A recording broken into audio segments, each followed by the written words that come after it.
on, everybody? Todd here, joined once again by Moriarty. How are you? How has your week been? Melting. Melting? Yeah, I can understand Melting. that. It's not fun. I understand that. So, especially with like 90% humidity. ugh. Kill me now, please. Dying. Yeah. But other than that, week's been okay. And it's only Wednesday. Yeah. We're halfway through. So I went to go and vape on this and realized that after I dropped the batteries out, I hadn't powered it back on. Here you are showing me your like cool new mod and everything, doing the ejecto thing, and you fucked it up. Yeah, I mean, so for those watching the video portion, first off, this is the mag, smoke or smock mag kit. So it comes with the TFV 12 prints. Got some lovely purple cheesecake running in that right now. Oh, I'm sorry. Anubis has just started using like the kind of the build your own coil cotton stuff. Oh, really? And everything tastes so much better with it. It is I told you. Amazing. Told you. And I doubted you, and I'm so sorry. So now I have like a 5-pack of coils that's going to go to waste. I mean, you used a tank. Like right now, because I'm trying to get used to the tank. I mean, that's the only reason why I'm using. But other than that, it's just a matter of like, I have my RDAs like laying around. Right. I have my this little old school bastard here. This is my dark horse. Oh wow. Yeah. So I got my dark horse laying around. I have a Royal Hunter somewhere. Royal Hunter's such a joy to build on. It is so fucking easy. Hold on. Hold that thought. And then, of course, I got my Pharaoh. Ooh. Which, the Pharaoh's terrific. It really is. One cool thing I did find out about the TFV 12 prints, they sell a rebuildable deck for it. Nice. So I may actually go that route. Like, use the coils that I have for it, and then get the rebuildable deck. Build my own, put my own little build on there. All I gotta do is worry about pulling out cotton and such. And, oh man, that'll be nice. That'll be terrific. But yeah, he's kind of been going through my flavors. I think Betty is almost gone. He didn't like the Mama San at first until like he did the rebuildable, until and he then dripped it. Yeah, it's okay. It's okay. You liked it much better after the Darth Vapor back here. Yeah. So, it's funny we're talking about vape stuff.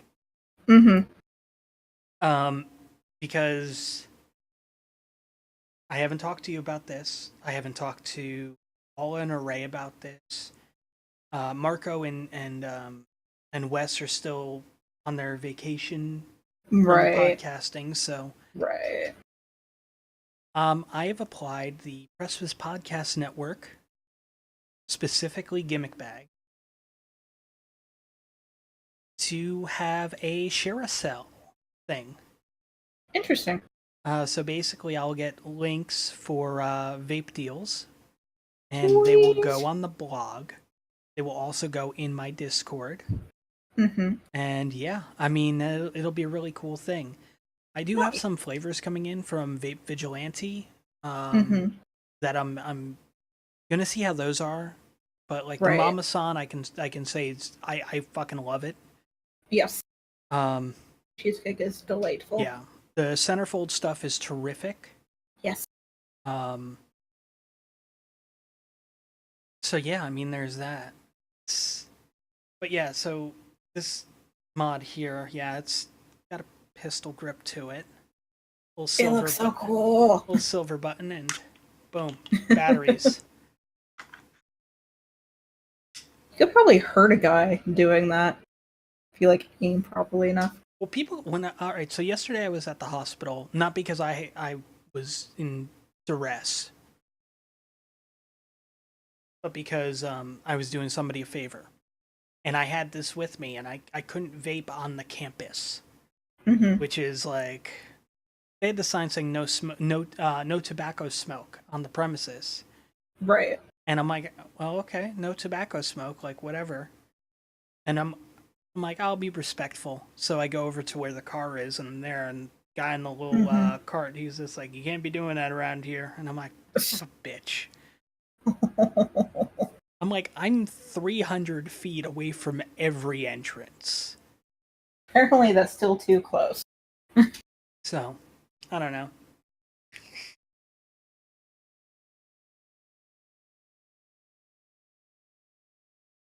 Smoke screen. Beautiful. Love it. Like, on one hand, I understand the tobacco-less campus, but... No, and I completely get that. I do. But yeah, so I have this with me, and, you know, I'm just kind of holding it and stuff like that. You know, I'm holding it like this, you know, finger on the trigger. I got some good trigger discipline in that case. Right. And I'm just getting looks. Like,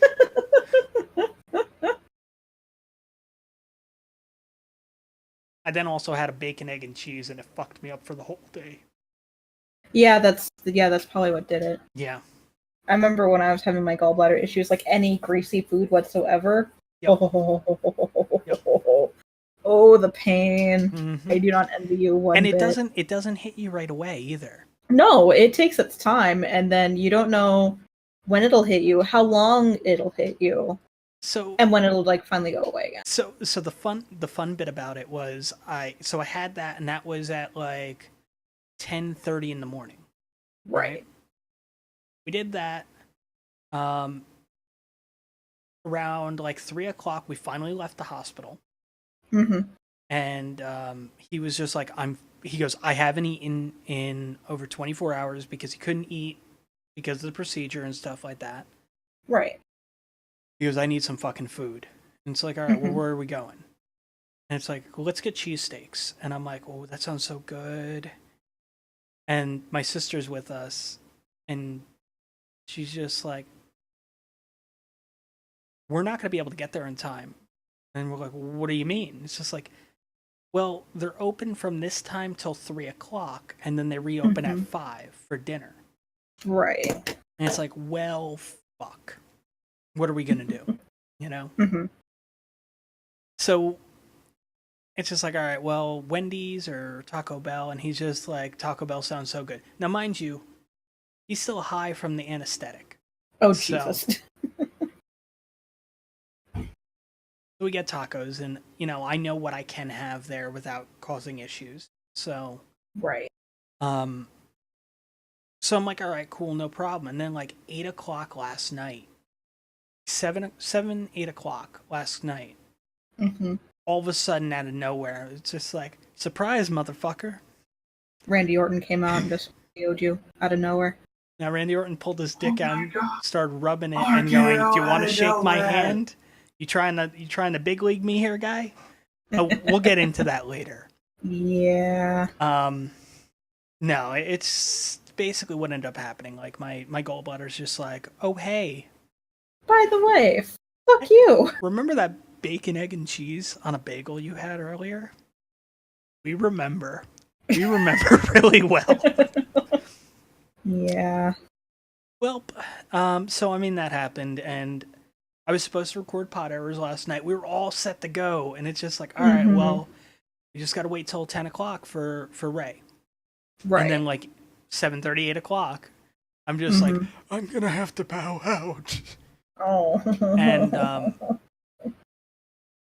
that I mean, at least for me, something that helps ease the pain. Like if you ever watch one of my streams and you start seeing me just take my one arm and start putting it up and stretching like this, it's because this is bothering me. Yeah. And that, like, just doing that relieves some of that pressure. It's right. like, Which is funny because with me, with my gallbladder pain, it hit me in the back. Like mid-back. I get it like right up front. So, Oh, but if I'm laying down, then it's just like the front and the back. yeah. So it's just like, oh God, what am I doing? Why is this happening? But yeah, needless to say, I finished like 2 series last night while I was trying to get some sleep. I forget what the first one. I forget what the first one was, but then I watched season 4 of Sherlock, which, mind you, each episode is an hour and a half long. Yep. So 4.5 hours later. Figure about 6 or 7 hours later. Yeah. Because I'd finished up a series that I was watching, and then to top that off, I started watching some Netflix series about killers. Because that's the smart thing to do before bed. It doesn't bother me. Yeah. I mean, You are a stronger person than I am, my friend. I mean, I'm the guy that used to do October was my horror month. Right. And I would binge watch horror movies. And that's all I would watch. Mm-hmm. And I would average like 3 or 4 movies a day. Jeez. There was one year I ended up watching something like 100 and something horror films. 115, 120 horror films in the 31 days. Uh-huh. So, I mean, there was that. Yeah, I mean, it's also the same year that I watched Audition, and I learned that that was a huge mistake. Uh-huh. That's not a movie that, no. Nope. No, no, no, no, no, no, no, no, no, no, no. Oh, no, no, no, no, no, no, no, no. How bad is it? No, no, no, no, no, no. I'll take that as it is absolutely terrible. Ask no further questions. I will just say this, anybody that's seen the movie, you will never look at a paper bag the same way again. Creepy? Yes. I mean the premise of the movie itself is a interesting one. So the movie it's a Japanese horror film based on a novel by the same name. Right. It was directed by Takashi Miike, who's, I mean, he's known for fucking gore, stuff like that.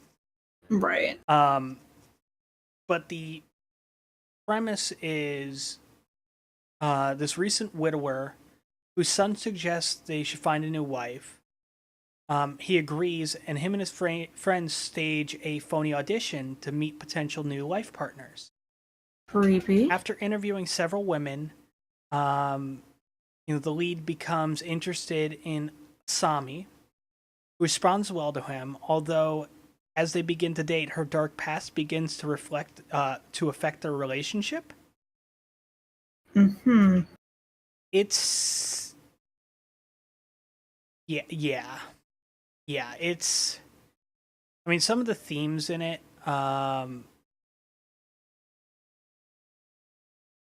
it's, the movie itself has been read as both feminist and misogynistic.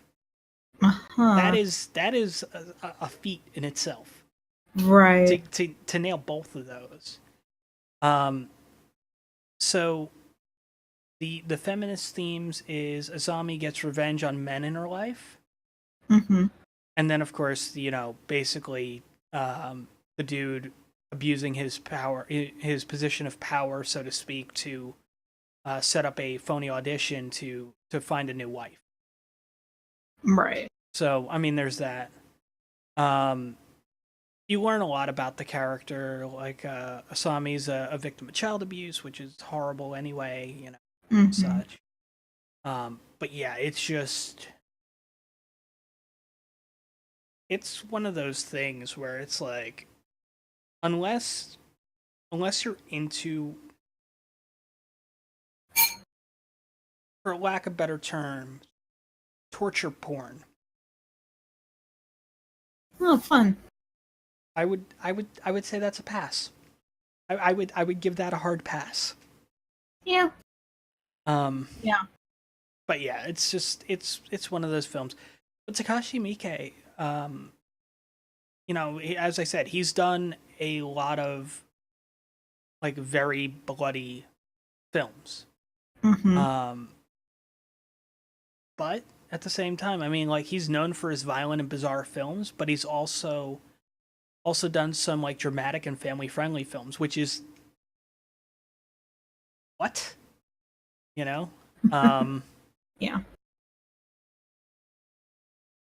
I mean, he achieved notoriety for depicting shocking scenes of extreme violence and sexual perversions, graphic and lurid bloodshed, often portrayed in an over-the-top cartoonish manner. Most of his work depicts activity of criminals, or concerned himself with gaijin. So, he has a dark sense of humor. No fucking shit, he's got a dark sense of humor. Jesus Christ. They could have not phrased that more poorly. He cites Starship Troopers as his favorite film and expresses admiration for directors Akira Kurosawa, Hideo Gosha, David Lynch, David Cronenberg, and Paul Verhoeven. So, yeah, I mean, it's one of those things. But yeah, it's not a film that I would recommend. Like if I do a movie night, that is definitely one that is not being watched. Fair enough. I mean, I'll do Dead or Alive. I'll do any of those films from him. Actually, I think that's about all I would do from him, to be honest. Because the other film, the one he's known for, well, at least in the circles I ran with, the one that he was known for was Ichi the Killer. Which, it's a Yakuza film, which is cool. I mean, I really dig those. But it just gets really fucked up. Honestly, if you can make it past the first 20 minutes, you're pretty much good for the rest of the film. Right.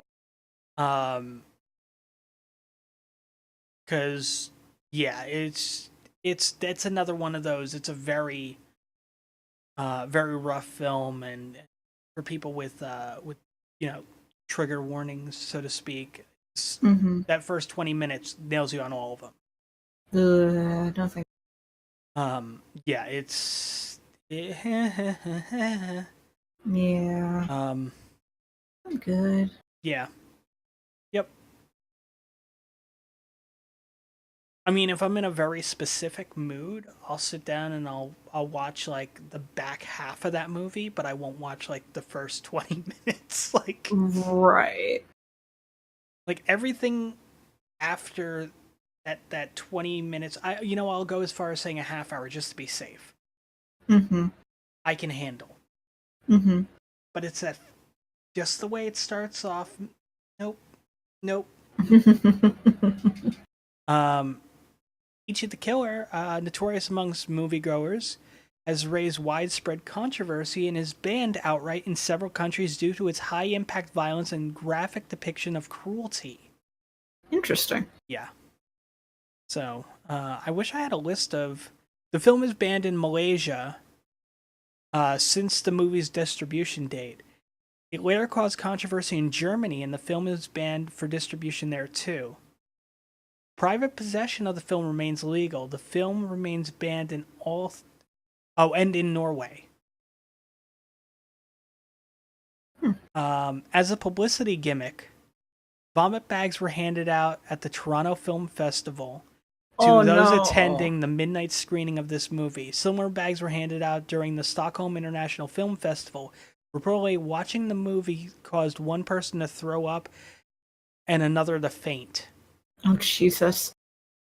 But yeah, back in 2009, it was banned in Norway. Any person caught screening or selling the film in Norway can face arrest with possible fines or imprisonment. Oh God. I mean, this is like Cannibal Holocaust levels of like controversy. Oh God. Which, I mean, that's another film. Like it's one of those films like I can watch. I have no problem with it. You know, that's the fun part. Like I can watch that movie. I have no issue with it. But the thing is, the way it's shot. Many countries banned the movie outright because they thought they were being marketed a snuff film. Oh, shit. Because they didn't. Yeah, it's just. Oh man, it's one of those. Cannibal. Do you mean Cannibal Holocaust? Yes. That is exactly. Why? Yes, I do. Google. How did you know? 10 days after its premiere in Milan, Cannibal Holocaust was confiscated under the order of a local magistrate. Ruggero Diodato was arrested and charged with obscenity. As all copies were to be turned over to authorities, the film was distributed internationally via subterfuge. In January 1981, during the film's theatrical run in France, the magazine Photo suggested that certain deaths depicted in the film were real, which would have made Cannibal Holocaust a snuff film. Oh, following the publication of the Photo article, the charges against Diodato were amended to include murder. The courts believed that the actors who portrayed the missing film crew and the native actress featured in the impalement scene were killed for the camera. Compounding matters was the fact the supposedly deceased actors had signed contracts with the production which ensured that they would not appear in any type of media, motion picture, or commercial for 1 year following the film's release. Mm-hmm. This was done in order to promote the idea that Cannibal Holocaust was truly the recovered footage of missing documentarians.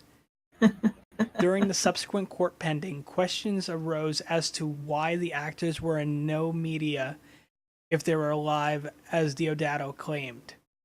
To prove his innocence, Diodato had Luca, I'm not even going to try to pronounce that last name, get in contact with the other 3 actors, and the 4 of them were interviewed for an Italian television show. Diodato also explained in court how the special effects in the impalement scene was achieved.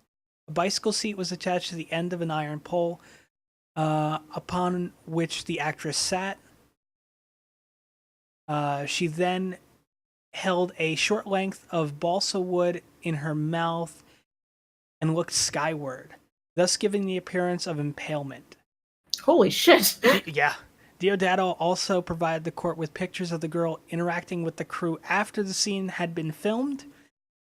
After they were presented with this evidence, the court dropped all murder charges against Diodato. Oh my god. It gets better.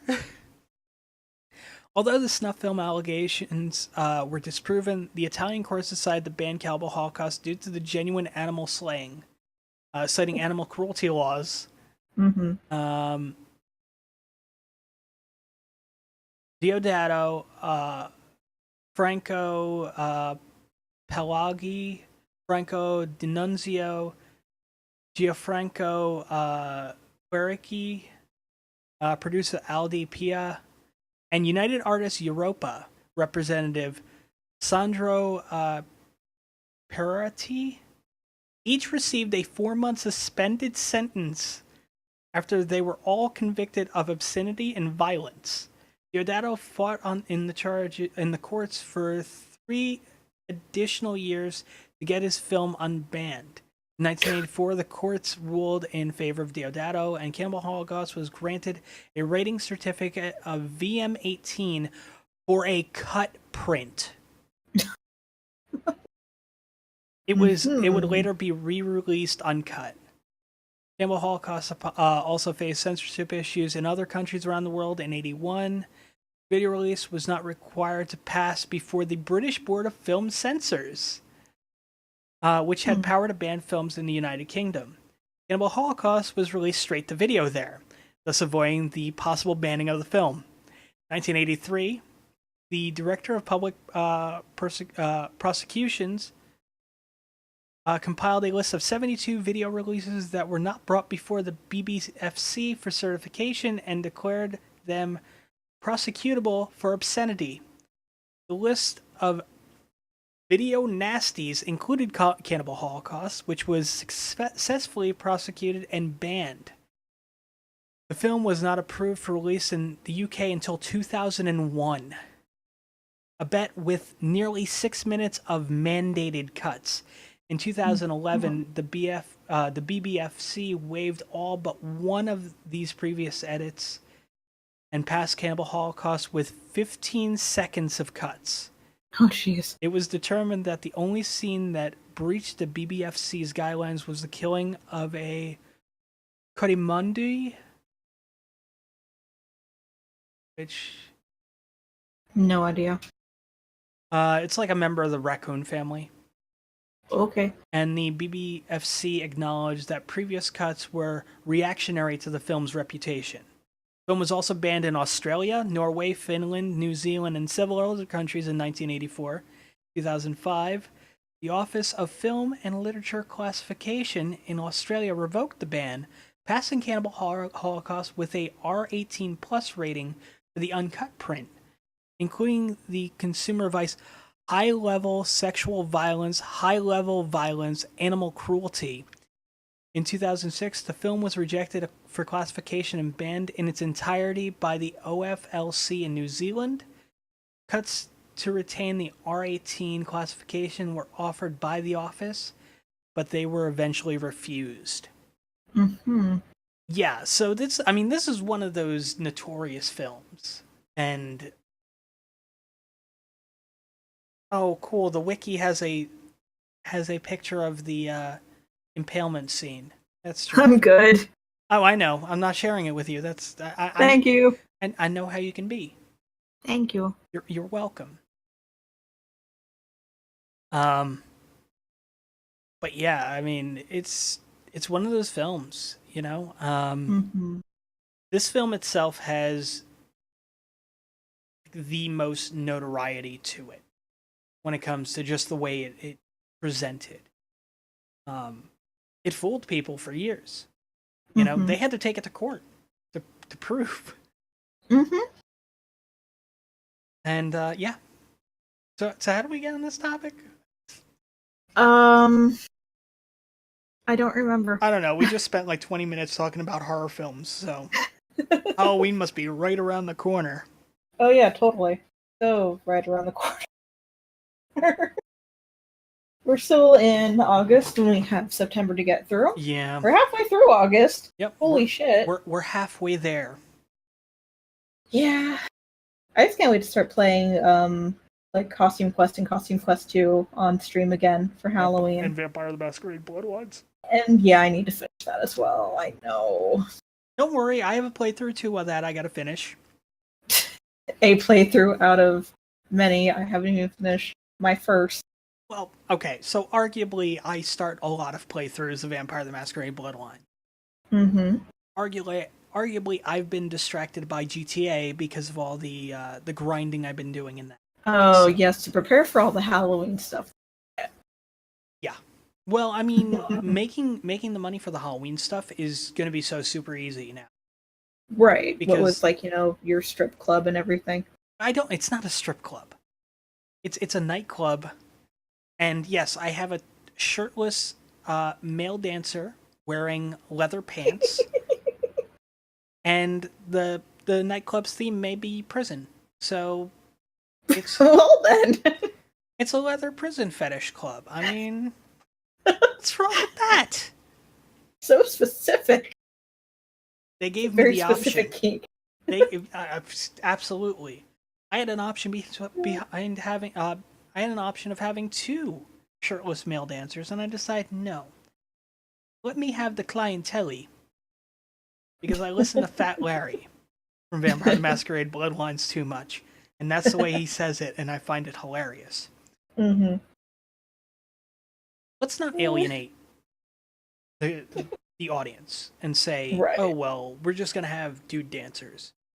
Right. There's specific people that are like, you got a dude dancer, that's pretty awesome. Mm-hmm. But then you have other people that are just like, but I kind of like a chick dancer too. Or, the guy dancer's not really my thing.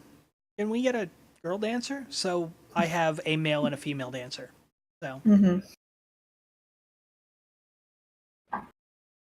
And yeah, if you are joining us for the GTA Community Night that I am organizing, it was supposed to be this weekend. Mm-hmm. Things happened. Not happening this weekend. It's happening the following weekend. Yay. 9 p.m. Eastern, 6 p.m. Pacific, on Saturday the 25th. So it's the weekend right before PAX West. I keep forgetting that's coming up too. Yeah, you're like basically 2 weeks away. I know. What the fuck? Yeah. I mean, I'll be honest, I kind of wish I was going. Yeah. Bring you if I could. Yeah. I mean, down here we got Dragon Con. True. You do. And, I mean, if I could, I'd bring you to that. Yeah. Though, if I could, I'd bring myself to that, so. True. Very true. But yeah, it's just, I'm looking forward to it. I'm looking forward to it a lot. Can't wait to get how PAX was for you. I know you're going with some awesome people. Obviously, it's you and Anubis going. Mm-hmm. Giant Zonky, right? Yep. We'll be staying with them in the same hotel room. Anubis is going crazy. Don't mind him. This is what happens when you monster hunt. I'm a bear. He's watching Critical Role. It's yeah. He's very much in love with it. Well, he's a bear, so. So we're gonna be staying with Giant and Zonky during the convention. Yeah, and if any of you guys are going to PAX West, yes, come and find me. I have cards this year. Yeah, come and find Mori. I will have various geeky shirts on. Yeah, nerd shirts. Amongst a sea of other nerds and nerd shirts. Well, fair. I'll be super. I remember last year I found a dude with a Kenny Omega shirt and I like marked the fuck out. Yeah. Made me so happy. I mean, you could always wear a DIY shirt one day.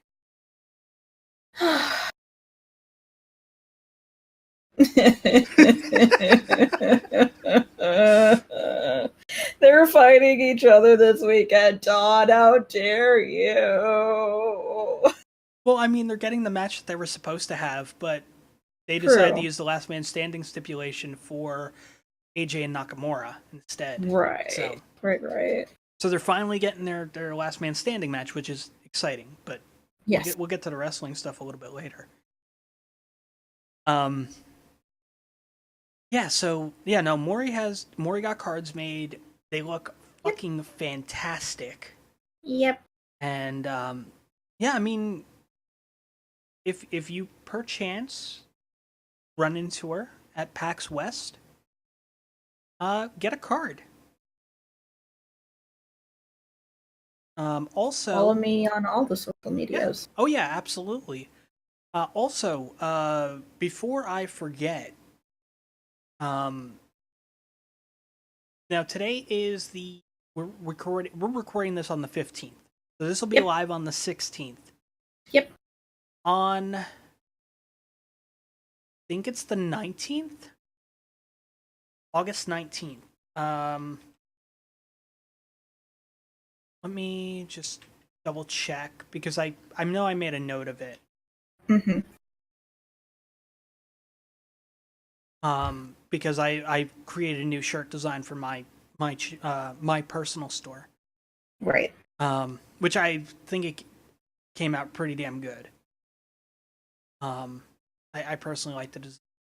But yeah, so from August 19th until August 23rd, if you use promo code SHIRT15 at shop.spreadshirt.com/precipicepodcast, 15% off any shirt you buy. So, I'm using my personal shop to kind of fiddle with things, to kind of like try to see not see what's going to work, but seeing like experimental merch. Right. So like my personal shop, I have the new frosted beer mug with the logo and a mouse pad. Nice. So, I mean, we've done aprons before, so that's not a big deal.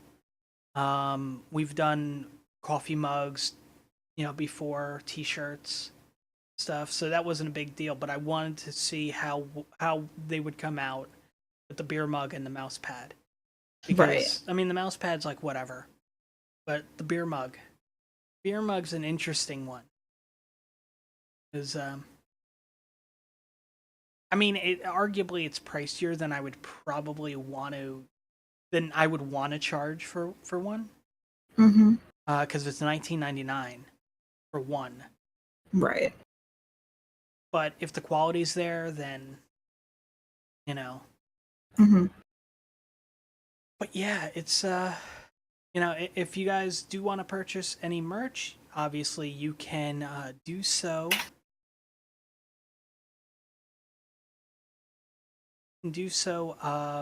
By purchasing merch at shop.spreadshirt.com/precipicepodcast. Of course, you can also support us by checking out Loot Crate. Link in the description /show notes.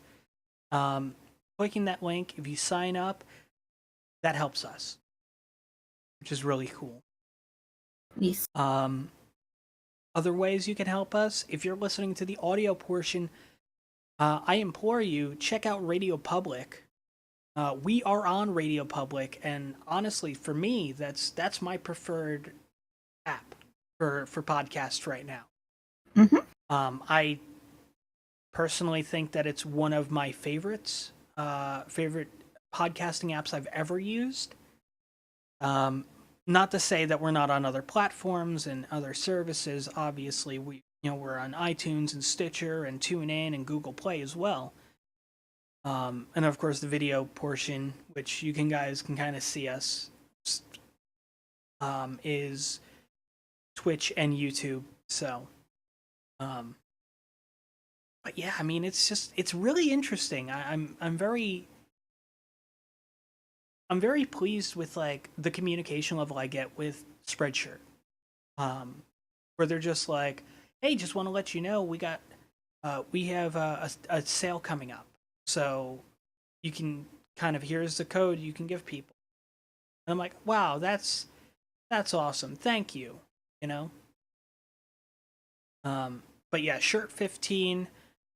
If you order any shirt between August 19th through the 23rd, 15% off. It's nothing to joke about, but if you do miss that sale, there'll be another one coming in September.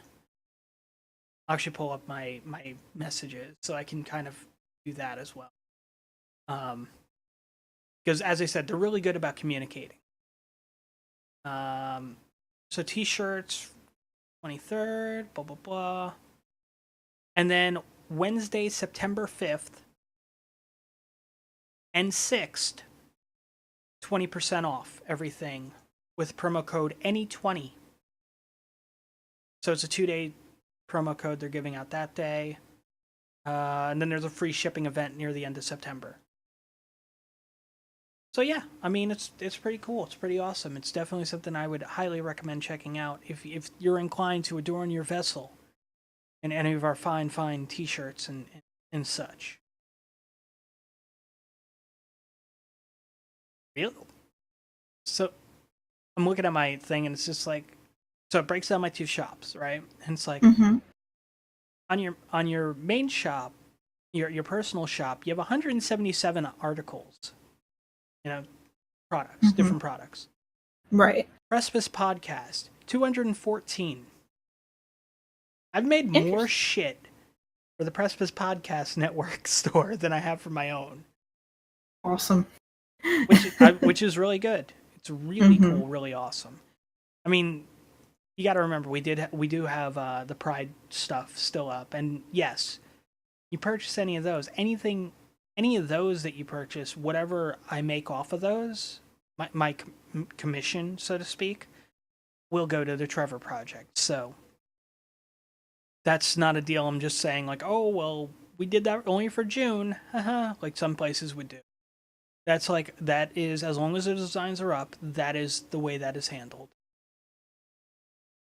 Because it's only appropriate to do that, especially for a charity like that. But yeah. Anyway, what else have you been up to? What else have you been up to? Knitting. Crafty things. You've been doing creative streams, which is awesome. Yes. And that's coming out really nice. Thank you. Trying to remember what exactly it's supposed to be. It's supposed to be like a kind of like a blanket, sort of like a thinner blanket. I just need something to keep me from like freezing to death in my office. Oh, gotcha. So it's like a work blanket. Yes. Fair. Right now it can cover an arm. Nice. What you need to do when you're at work one day when that's done is just like kind of put it over your legs. And they tell you to go and do something and you just kind of try to scoot your chair. Like the blankets made your legs immobile. Oh, good Lord. I'm really happy with how it's turning out. No, especially it's with, like, coming out really color nice. Changing. And if you guys want to check out this project, check out twitch.tv/Moriarty_time. She's brought back her creative streams, and she's been working on those creative streams. So yes, come and follow me, and for like 1.5 hours, I can knit silently and have nobody watch again. Goodness. I did a stream like, what was it, in the middle of the day on Sunday. It was not the middle of the day. It was the middle of the day on No, Sunday. it was not, It was honey. like 1 in the afternoon. I know for a fact when I got up that afternoon At 3. and looked at my Discord, you had streamed at like 2 a.m. that day. No, that was on Saturday, goofball. Okay. I'm talking about my Sunday stream, if you fucking heard me properly, Mr. Man. Which I heard that you said that you streamed like in the middle of the day. Yes, it literally was the middle of the day. I started at 2 p.m. That's not the middle of the day. Yeah, it is. No, it is not. Oh my fucking god. The middle of the day is noon. Get the fuck out of here already. I mean, that's kind of subjective. Yeah, it is kind of subjective. Go. I will beat you. No, you gotta get closer. Your ass is too far away from me. Unless you want me to throw something at you. No. The only things you have near you are sharp or heavy. Exactly. Be gone. Be gone. What if I say I don't want to? Bitch, I will cut you. Go away. This is terrific. I'm sorry, Todd, and those listening to the podcast. Seriously, get the fuck out before I do bodily harm to you. Go smoke something. I don't care. Just go away. I love him so much, but he's a dick sometimes. That was pretty fucking terrific.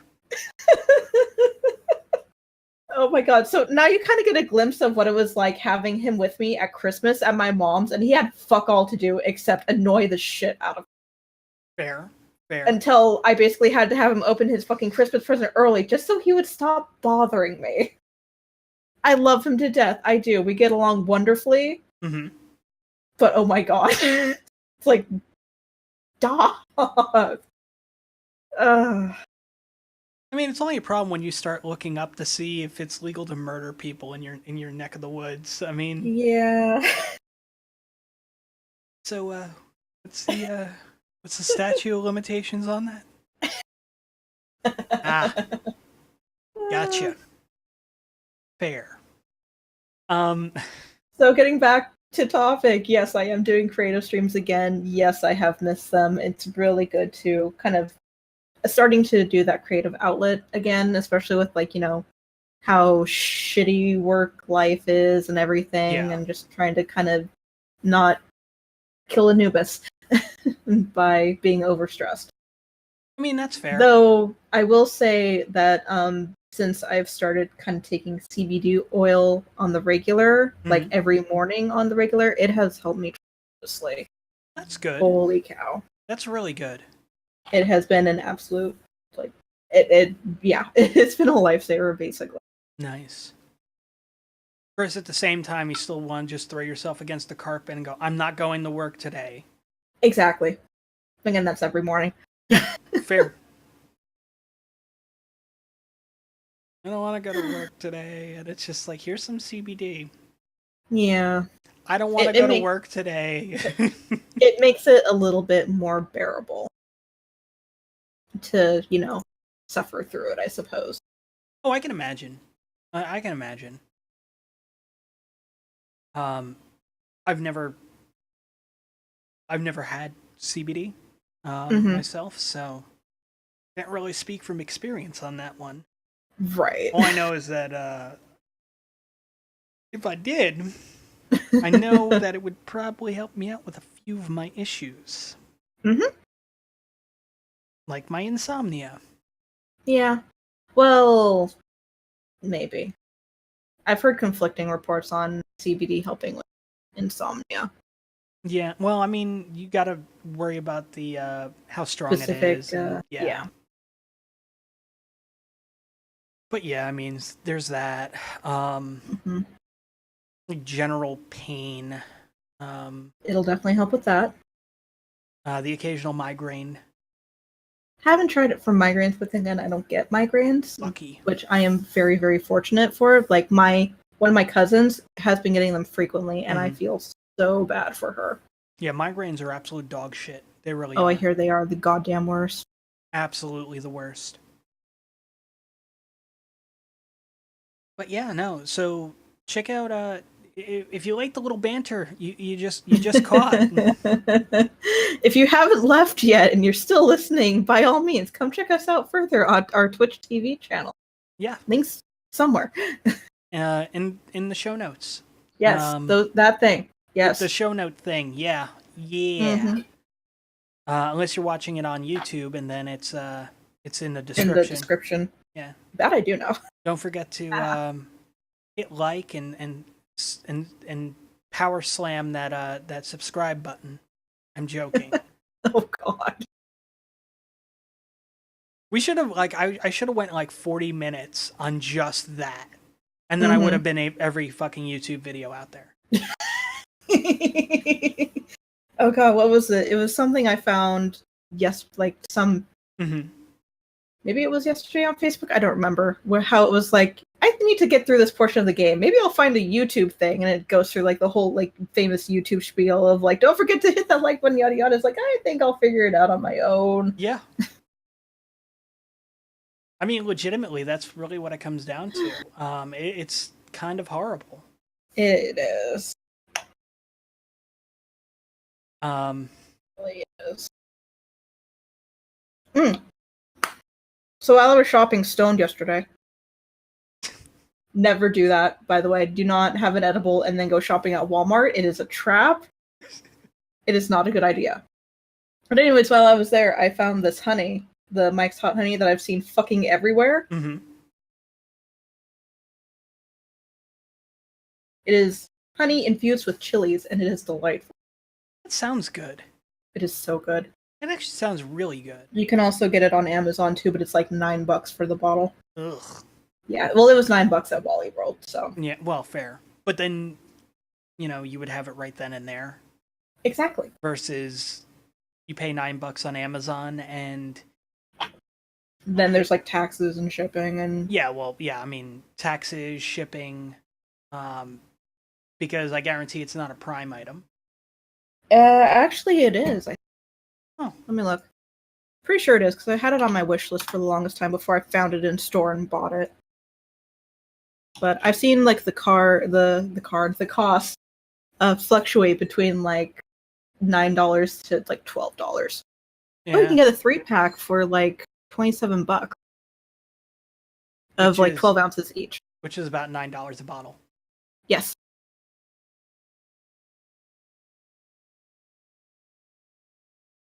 So many honey products. Yeah. Raw and unfiltered Texas honey for $60. Good. I keep seeing the secret aardvark habanero sauce. I might have to get that for Anubis. I mean, you could. He loves sauce. No, and spice in general. He's a crazy man. Oh god, there's a gallon jug of Mike's honey.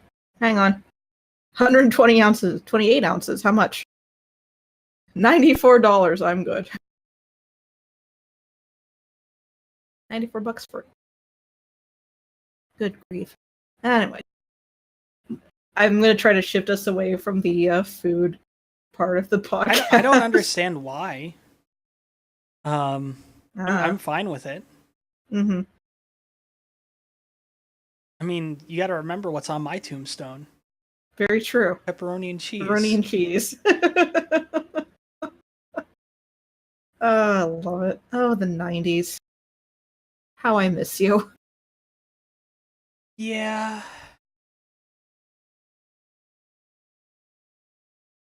Right now I'm looking at hot sauces. Thanks. You're very welcome.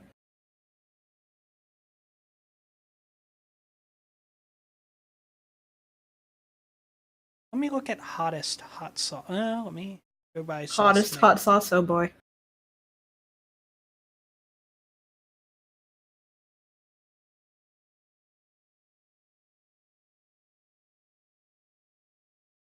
It's just oh, this one's coming soon. That's why. Oh. There's this, and I just shared it with you.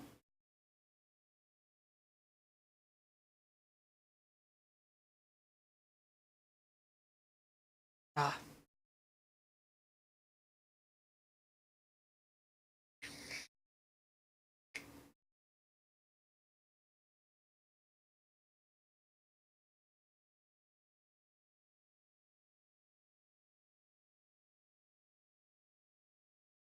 Oh, this is, yeah.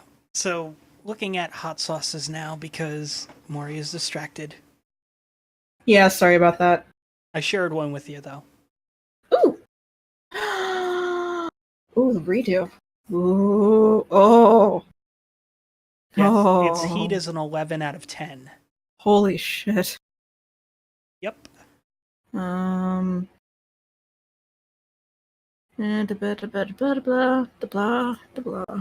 X peppers, chocolate pepper, what? Dill vinegar, ginger root, turmeric, coriander, cumin, dry mustard. That sounds very interesting. So Pepper X is the new hottest pepper.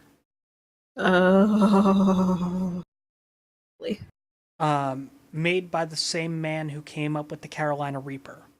Interesting. Yeah, so he did the Carolina Reaper, and then, he did some other stuff, and was like, let's see if I could do something a little bit better. So he. I hear the. Oops, sorry, go on. No, so then he ended up working on what he's dubbed Pepper X, which has been apparently submitted to Guinness for the title of World's Hottest Pepper. But yeah, it's just on the site, Pepper X is growing in the fields down at Smoke and Ed Curry's farm in South Carolina. Oh, hey. And should be ready to start harvesting by mid-September. Use the green So very soon. Use the green email when available button on the left side to be notified when the sauce is in stock. Looking at the other like hot sauces that they have here, I'm pretty sure I've heard of someone having the ghost pepper and blueberry, and they've told me it's very good. Nice. Bravado, Spice Co. Not sponsored. If you want to sponsor us, please do. Last Stab Scorpion Pepper Edition. I think I know where to go to get something for Anubis for Christmas. Yep. Welcome. Thank you. Well, they have gift packs. Ooh.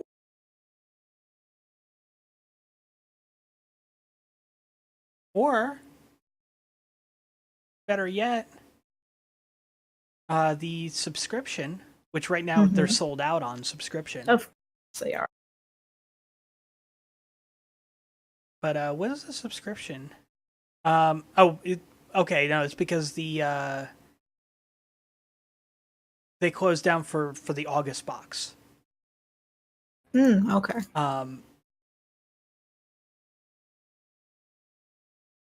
But yeah, you get how do you get in these boxes? Each box includes 3 sauces. Though once in a while it'll be 2 sauces and 1 non-sauce.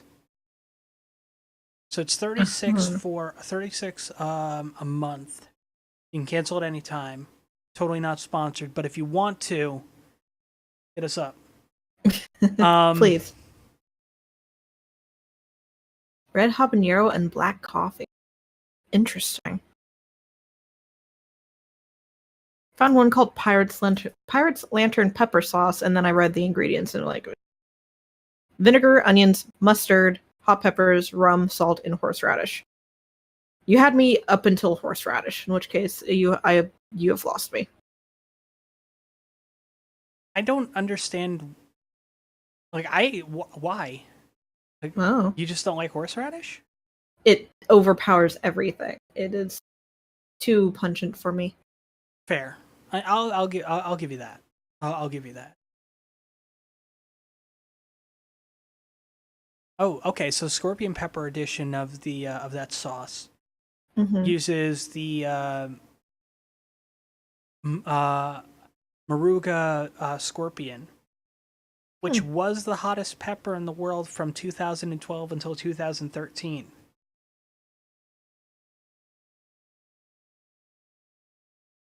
So, yeah, that's a thing. Well then.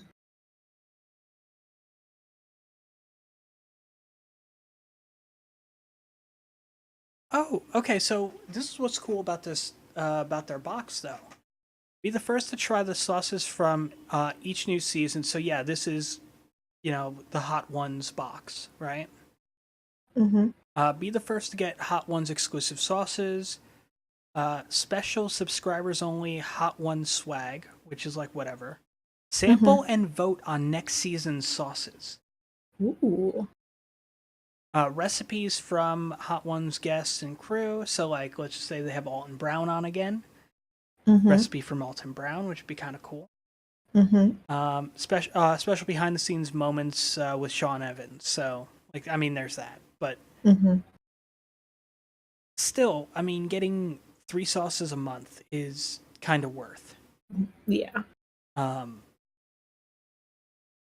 that's actually really, really cool. Oh, they have a shop in New York.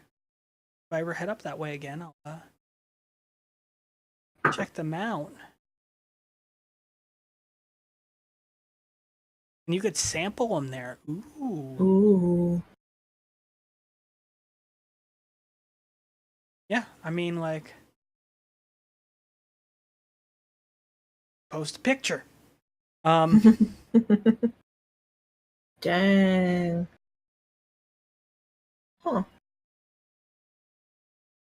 Yeah, I mean, oh, that's delightful. That is Mhm. fucking delightful. Holy shit.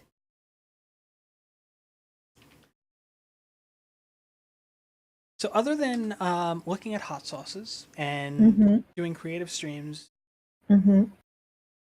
um, what have you been playing any games or? Not much outside of The Witcher 3, no. Gotcha. That's fair.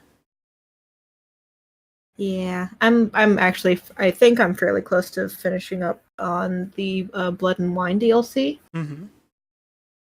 In which case, there's still a fuck ton of stuff for me to do elsewhere in the game. And yeah, it is definitely a much bigger game than I initially anticipated when I first got it.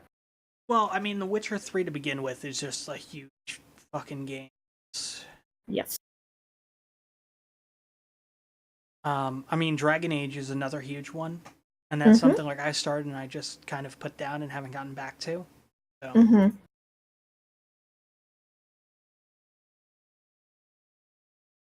So yeah, I mean, there is that. I mean, obviously, like I know in my case, I've been doing GTA, but I've also been playing Yakuza 0. Oh yeah, I kind of want to pick it up on Friday if it's still on sale on Fanatical. Uh, If not, I can like wait till it goes on again. But I want because it looks like so much fun.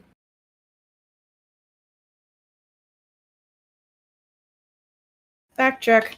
it's saying for the next 5 days. Oh, beauty. It'll be $16.99. Nice. I might have to pick it up. It'll be something different for you to play that isn't Witcher, you know? Right. Very true. Because I know that's another thing. Like you started playing Witcher, and that's like all you ended up playing. Mm-hmm. And I know, like, before you took your break from streaming, it seemed like while you wanted to play it, you were just kind of done with it as well. Yeah. So you just need a little variety. That's it. Yeah. Like as soon as I got to Skelligan, the game is like, I don't wanna. Yeah, no, I get you. Yeah, right now it is 15% off on Fanatical. It's really cool. Beauty. I wish Humble had a deal like that. If only. But there is something Humble does have. Mm-hmm. Humble Audiobook Bundle. Oh, that's right. Torchwood and Doctor Who. Ooh. Right now is 16 books. Mm-hmm. 13. The thing just started like yesterday. I got the email about it and such. $1 gets you Doctor Who Short Trips Volume 1, 2, 3, and 4, and Torchwood The Conspiracy. Ooh. $8 gets you Doctor Who Eighth Doctor Adventure Dark Eyes 1. Big Finish audiobooks Tom Baker at 80. Big Finish audiobooks This is Colin Baker. Mm-hmm. Torchwood Fall to Earth. Torchwood Forgotten Lives. $15 gets you Doctor Who Fourth Doctor Adventure. Philip Hinchcliffe Presents Volume 1. Torchwood Rule 1. Torchwood Uncanny Valley. Torchwood More Than This. Torchwood The Victorian Age. And Torchwood special releases the Torchwood Archive. Ooh. I'm curious about the Victorian Age one. Yeah. London, England, the 1890s. Queen Victoria, ruler of Great Britain and Ireland and Empress of India, has arrived for her annual inspection of the Torchwood Institute. This year, everyone is quite determined nothing will go wrong. Mm-hmm. So, it's John Barrowman. Of course. And like the 1800s. Well, the late 1800s Torchwood crew. It's actually kind of cool. Like the other ones, like what is it? More Than This kind of focuses around Gwen Cooper. Mm-hmm. I mean, it's pretty much like Jack. Mostly John Barrowman one. Right. Though Fall to Earth, its cover art has Yanto on it. Oh. Oh. Yeah. So that is very interesting. Oh, I have also started watching what is it, Twin Peaks? Yes. Yeah, I think I watched the first 2 episodes on Monday. Yeah, so the thing is with Twin Peaks, the pilot is essentially the first 2 episodes. Right. Well, I got past the pilot and what Netflix has designated as episode 2. Yeah. It's a great fucking show. It really is really interesting so far. Yeah, and you haven't even gotten to the good shit yet. Oh god.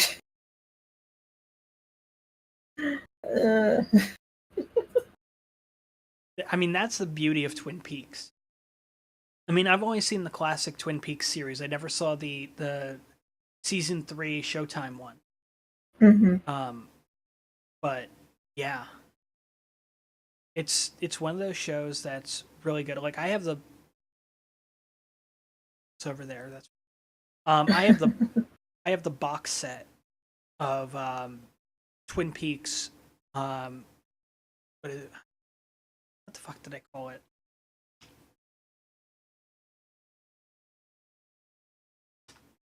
I know I have it on The Entire Mystery. There we go. Okay. Which I'm actually like, I will flat out recommend to people. Like, you can get it relatively cheap-ish right now. Right. On Blu-ray. So, and it covers season 1, season 2, and the movie. Huh. This is why it's important that it includes. Right now, The Entire Mystery is $25.89 on Amazon. Oh, that's not bad. That's not bad at all.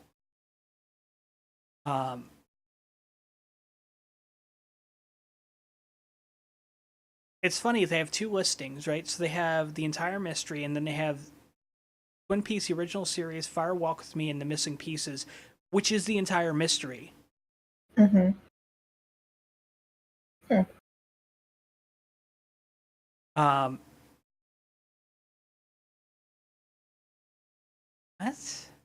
That doesn't even make any sense. Yeah, no, The Entire Mystery, including The Missing Pieces. Yeah. Yeah. Maybe it's... Amazon. Oh, it's just... No, it's not even that. Like, the box art is just... It's... One of them says The Entire Mystery, and the other one breaks down what's on it. Mm.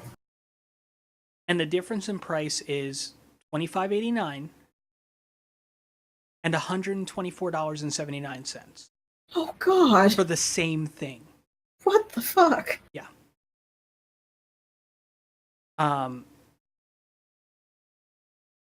So, I mean, there is that. The one reason why I will flat out say that The Entire Mystery is worth it. Mm-hmm. The Twin Peaks movie, Fire Walk With Me, is basically unwatchable.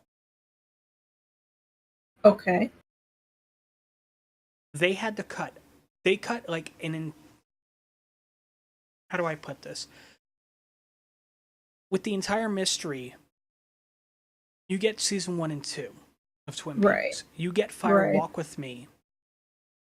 And then you get So you get the theatrical cut of Fire Walk with Me, but then you also get the David Lynch cut, which is something that he's finally been able to do. And it basically restores a whole nother movie into Fire Walk with Me. Like, it's another, like, I think it's like 45 minutes to like an hour that was cut. Yeah. And it makes the movie make fucking sense. Oh, good. So, of course, you can also get the Twin Peaks, the limited event series Blu-ray. For that's 8 discs. Jesus Christ. Physical media. No, I personally don't mind that. You're surprised at the amount of discs? Yeah. Absolutely. Collection includes all 18 parts. Okay, so it was 18 episodes. Gotcha. With a wealth of exclusive behind-the-scenes features that will show fans what's behind the red carpet and the making of this extraordinary TV event. Okay, all right, so that's not bad. But yeah, it's 8 discs, and it is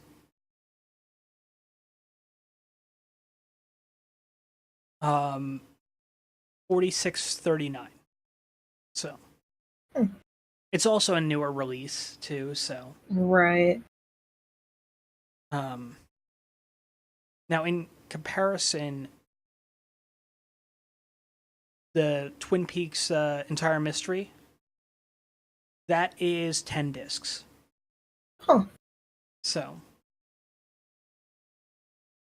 but yeah, it's definitely something. And I know you sent me the message going like, "Hey, gonna be watching Twin Peaks," and I'm just, and that was Monday. Okay.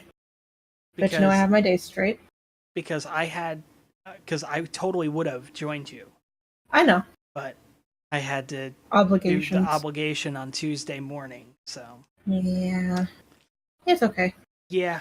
I mean, I actually watched something kind of new to me and did it like all by myself, so that like never happens.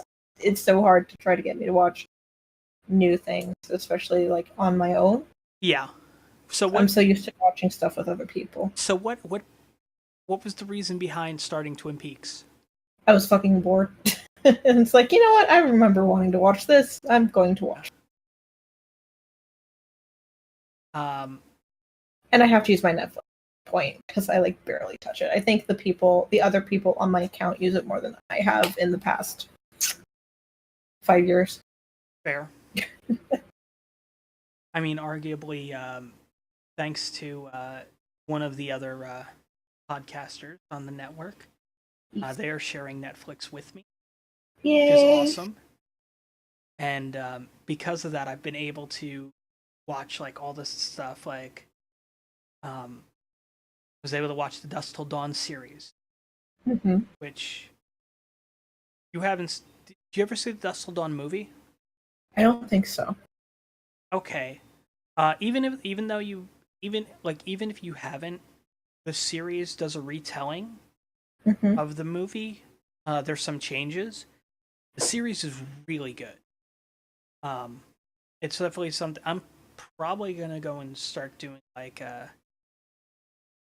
maybe like a weekly thing where I get a bunch of people together and we just kind of watch shit. So sounds good. You know, when there's a weekend that's not fucking 2 pay-per-views. Yeah. Yep. That's a thing. Yay. My enthusiasm, is it showing? Yeah. Totally. I'm more excited again for NXT Takeover than for the actual main. We usually are. I mean, yeah, it's showing how it turns out. The NXT is certainly better than the actual.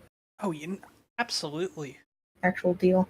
Another thing, and I think I might have mentioned this last week, but We Happy Few is out of early access. Ah, yes. What are your thoughts on it now that it is out of early access? It's a different game. In a good way. Oh, good. the last time I had played it while it was in early access was right before one of their big updates. And this was long before Gearbox was like, we're doing the publishing for this. Right. So I hadn't touched the game, and then it's just like, oh, We Happy Few has a big update. And I'm like, all right, cool. And I'm like, oh, shit, that's right, that came out today. Because early access, I now have this game. I'm like, all right, cool. And I'm playing it. And I decide, you know what? It's only fair if I'm going to do this on stream. Right. And now, because the game has a story to it, it feels like such a different experience. Right. And I'm loving it. I really am. It's honestly as of this moment, it's one of my top games of 2018. Oh, good. Though, I will preface this by saying, so is Yakuza 0 on Steam. So will be Yakuza Kiwami on PC. And so will Yakuza 6 on PC. Because, yes, Yakuza 6 is coming to PC. Sega said it. They said something about they're aiming to have it out before the end of 2018. Oh, beauty. And I'm like, oh, fuck yes. Let me recruit Toru Yano. Yes, please. And if that if that sells well, then they'll do the port of Yakuza Kiwami 2, which, if you're in the US, that's supposed to be releasing on the PS4 in August. Like the end of August, I think. Maybe next week. I think so. Ooh. So that'll be out on the PS4 next week. So there's a good chance that we may see that on PC as well. Right. And Sega's also said that they're doing a Kiwami treatment of Yakuza 3. Huh. So they're going full bore on... Oh, absolutely. And I am so thrilled. And that isn't all Sega's doing. Shenmue 1 and 2, next week, on the 21st, that releases on PC. Oh, okay.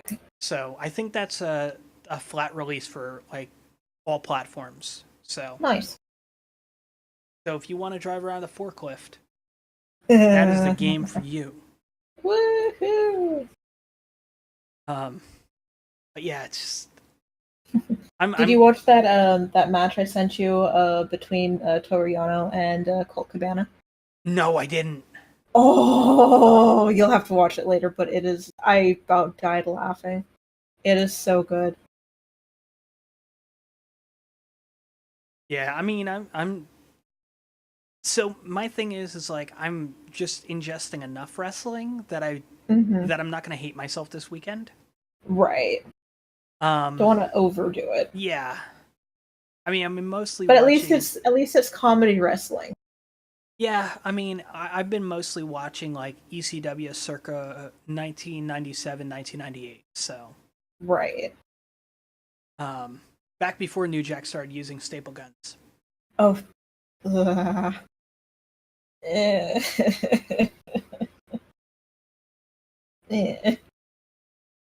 old New Jack. Oh god, don't say it 3 times, otherwise it'll appear. Stop it. Say what?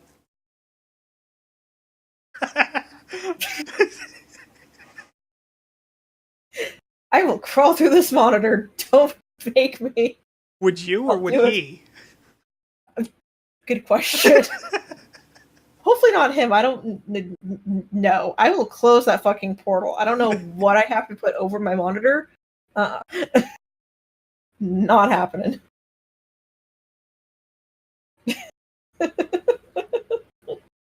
Oh man.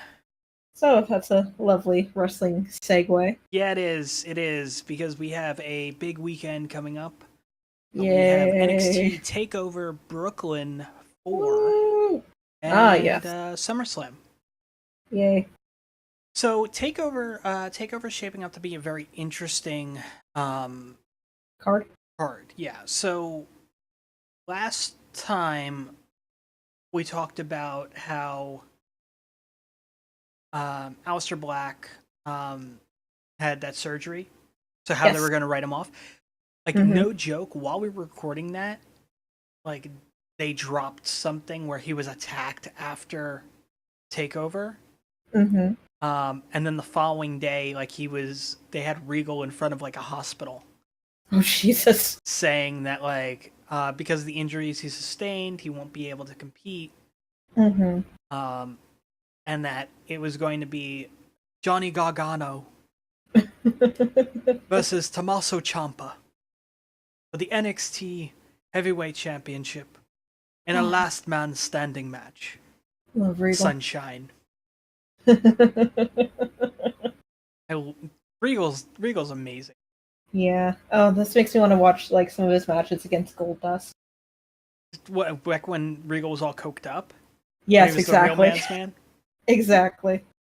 Which, by the way, so we have WWE's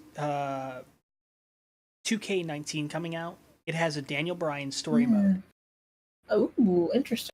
Yeah, so I sent you the link about that because it's got the 2K showcase thing, right? Right. There's 11 matches from the past, and then there's one surprise match in it, which is going to be cool. Apparently, there's going to be there was something. They said something like so many different versions of Daniel Bryan in the game. Like, we're not even just getting Daniel Bryan; we're getting Bryan Danielson in the game. Oh, huh. From when he worked a match against a young John Cena. Holy shit! Yeah, like this is before the NXT game show experiment, you know. Right. But yeah, it's rather interesting with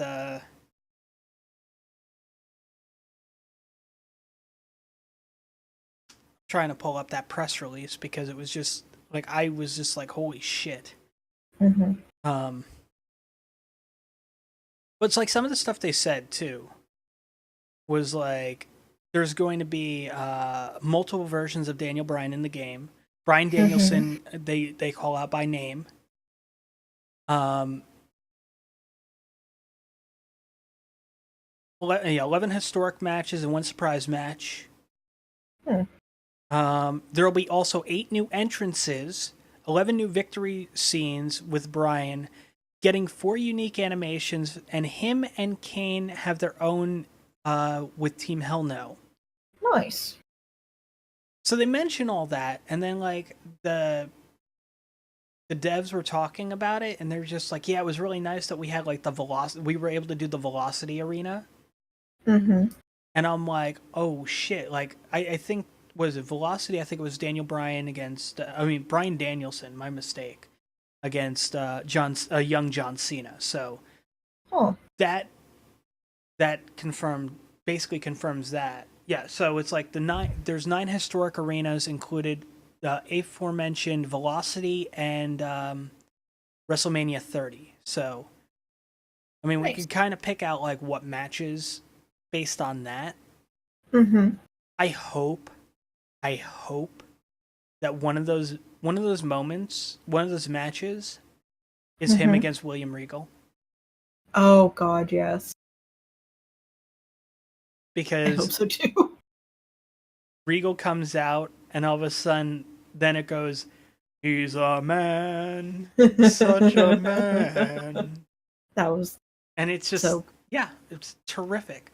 By the way, 2K Games, give us Real Man's Man as a theme song. Because I will fucking use that. Don't get me wrong. I enjoy doing like using the female animations and having my character dance to Rollin' by Limp Bizkit because it is hilarious. Though my character does end up looking like the Blue Meanie when I'm doing the dance. So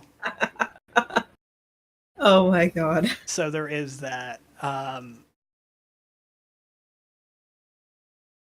yeah, I think that's really cool. Like the surprise match is probably going to be like Bryan Danielson versus Daniel Bryan. Much like how they had Godfather versus Papa Shango in one of the previous ones. So, so I mean, there's that. I just see I just think that's the way that it's coming. Before we continue, though, we do have to kind of take a moment and acknowledge the passing of a yes. Of a legend. I mean, he was a legend in tag wrestling. One half of the Hart Foundation. Of course, we're talking about Jim the Anvil Neidhart, who passed away this week. It was pretty surprising to see that.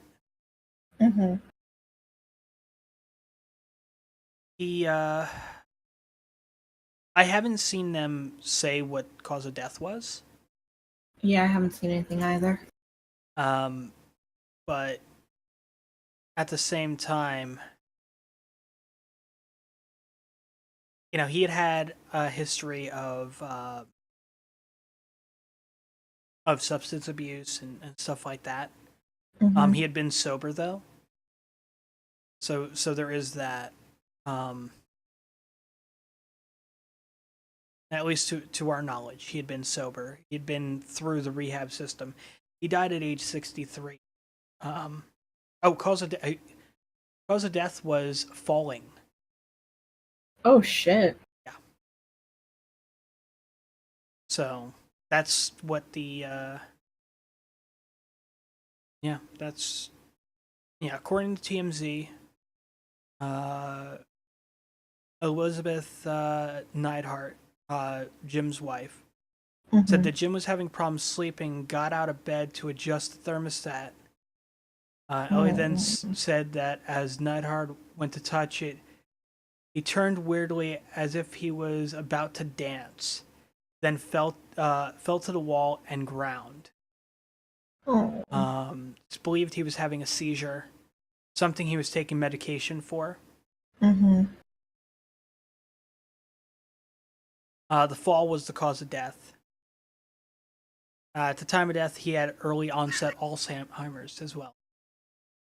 So,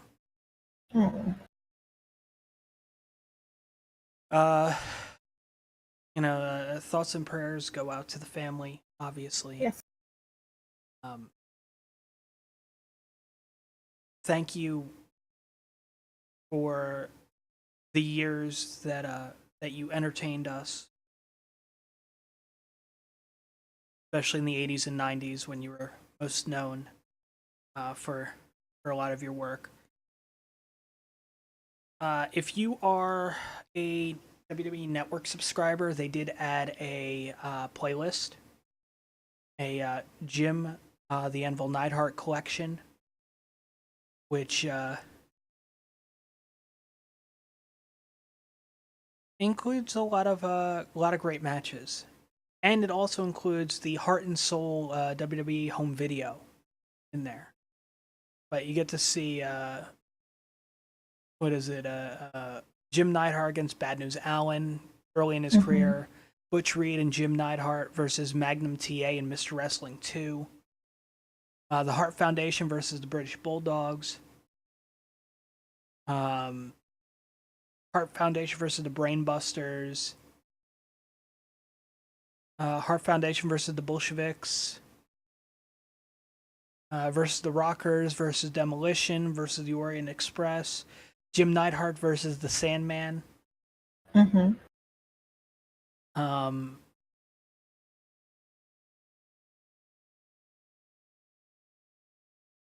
Neidhart and Owen Hart versus Brett and British Bulldog. And then a Canadian Stampede Well, you had the Hart Foundation versus Team Austin, so you have that all on there. It's kind of weird that they don't have any. Like they got some Mid South in there. They have a lot of WWF in there. They have an ECW match, which I think is interesting. Mm-hmm. I'm seeing very little WCW, so I'm to be honest, I'm not seeing any WCW on there. So, but yeah, I mean, I would. They chose some good matches, obviously, and I would definitely recommend checking those out.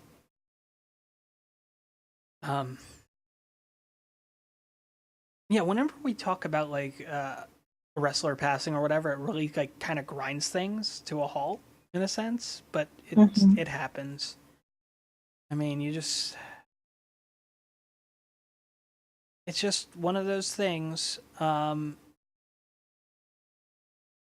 they basically, so the takeover card is going to be interesting. Why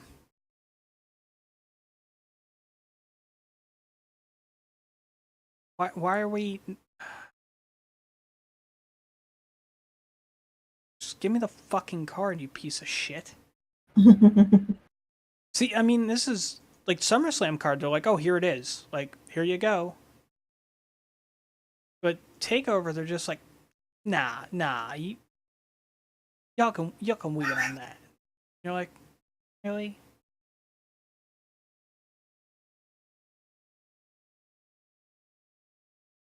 I don't know why they have it so fucking backwards.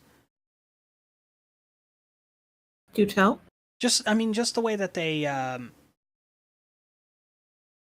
it laid out, where it's like, oh, these are like, it's not even like, oh, here's the matches, like where it'll do for like SummerSlam. It's like, oh, here are the matches. Check out all the matches. You know. Mm-hmm. It's like, oh, hey, click these 12 articles to find out the fucking card. But,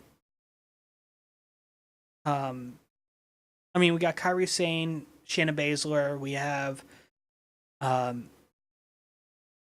Undisputed Era against Mustache Mountain. We have, Ricochet against Adam Cole. Mm-hmm. Johnny Gargano and Tommaso Ciampa. Mm-hmm. And, Velveteen Dream EC3. I want to say those are all the matches. I want to say that's all of them. That's the thing. Shaping up to be a really good card. For lack of better term. SummerSlam. We got 3 kickoff matches.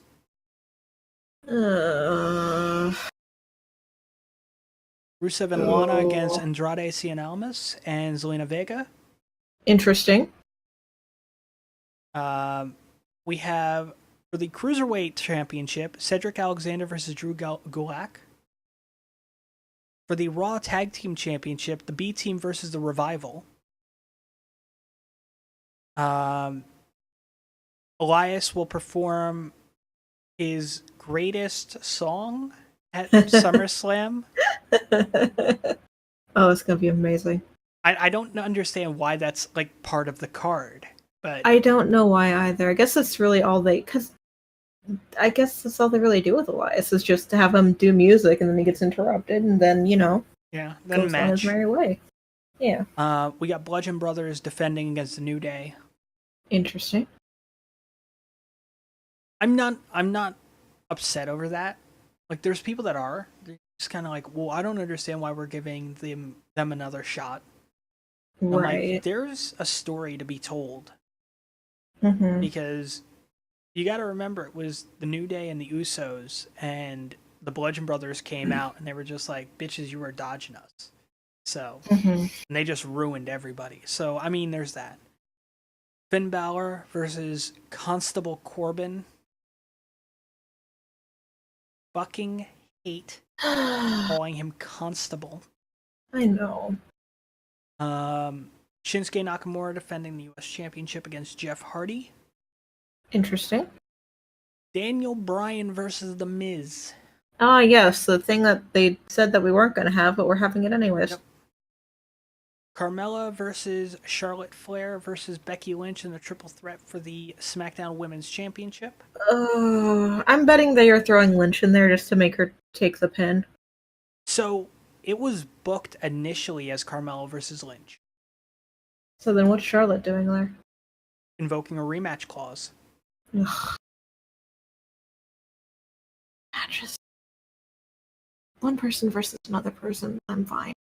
Dolph Ziggler versus Seth Rollins. So before we continue with this, let's go through this real quick. Finn and Corbin is a rehash. Yay. Shinsuke and Hardy is a rehash. Uh-huh.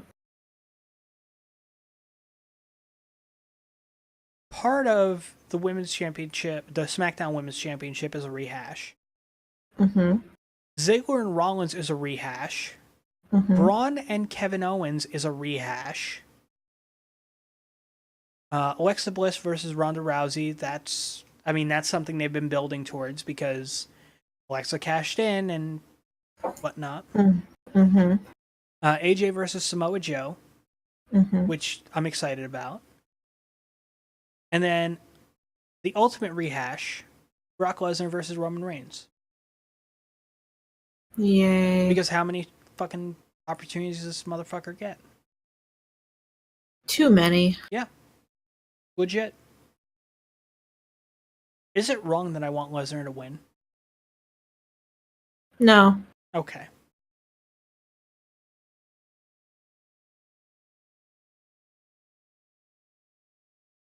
I mean, we look at how big this card is for SummerSlam. We try to decipher what the card is for TakeOver.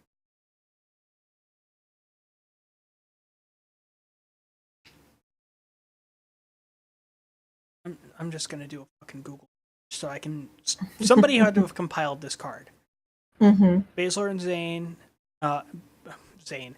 Baszler and Sane, Ciampa and Gargano, Cole, Ricochet, Undisputed Era, Mustache Mountain, Velveteen Dream, EC3. Okay, so I did have it. Nice. You look at these 5 matches.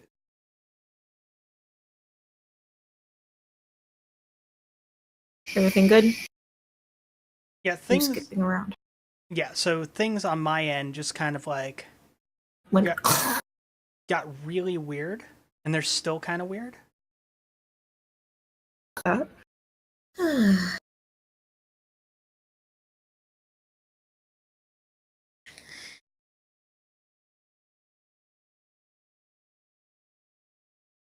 right, seems like we're moving again, which is good. I'm trying to see how long I can hold still. OBS is like, oh, we're at 0.28 frames per second. Mm-hmm.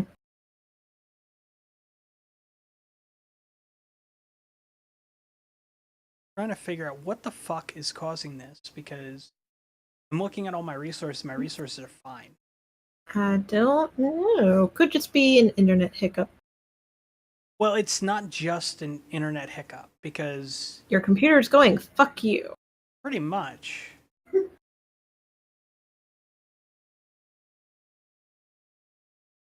Pretty much.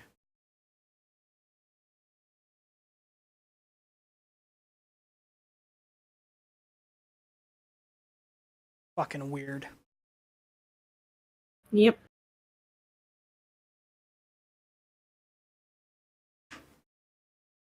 What do I get for invoking his name? Are we back? I mean, my stuff, like, I can hear you, but nothing else is moving. Oh dear. Well, looks like we show literally. What happened? We have the card. We know what we're excited about and what we're not excited about, at least. The look of puzzlement on your face. Because I don't know what the fuck is going on. That's really what it's coming down to. So it's like... Because OBS is still kind of recording. Yeah. Everything's going to shit, so... Yeah. I don't understand it. I don't know either. Oh, god damn it. I haven't had an issue like this in a while. Mm-hmm. But yeah. And I can't even end the recording right now because the thing doesn't want to respond. And every time it ticks, like, I can see it, like, it's still recording, but I don't know. Bye, bump, take a shot. Yeah, well, we all know that happens constantly. Yes, indeed. I can't tell if we're evening out or not. Background noise. Go away. Yeah. Not like I'm one to talk, but I'm more excited about the Gargano. Like, Mhm. well, let's just be honest. I'm more excited about TakeOver than anything. And I know you are as well. So, Yeah. But anyway, I think we're gonna have to call it here because of how things are acting. I'd like to thank each and every one of you who have checked out the episode on any of the platforms that we're on, whether it's Radio Public, Twitch, Stitcher, iTunes, YouTube, Google Play, TuneIn Radio. You guys are great. You're amazing. You're wonderful. And hopefully, can't even cue up music. I love this. Absolutely love this. Anyway, guys, we will catch you on the next one. Take care, everybody.